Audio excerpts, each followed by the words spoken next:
In this session, we're going to take a look at how to solve applied problems using fractions. But before we do that, let's take a look at that helpful hint. Remember to use the problem-solving steps and the math blueprint for problem solving to help you set up the problem correctly.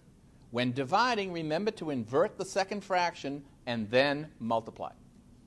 In this problem, a butcher has 18 2/3 pounds of steak that he wants to place in the packages that average 2 1/3 pounds each. The question is, how many packages can he make? Well, in our math blueprint, our first task is to gather the facts.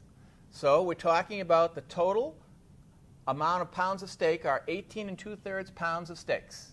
Remember that under the facts, each package is 2 1/3 pounds. What are we asked to do? In the second column of the blueprint, we'll be calculating the number of packages of steak. That's really what we're looking for. Now, we're going to have to figure out how to proceed in our third column. Well, remember, if you take the total pounds divided by the weight of each package, that will indicate how many packages we can do. Now, remember, in our key point, you should change any mixed numbers to a fraction.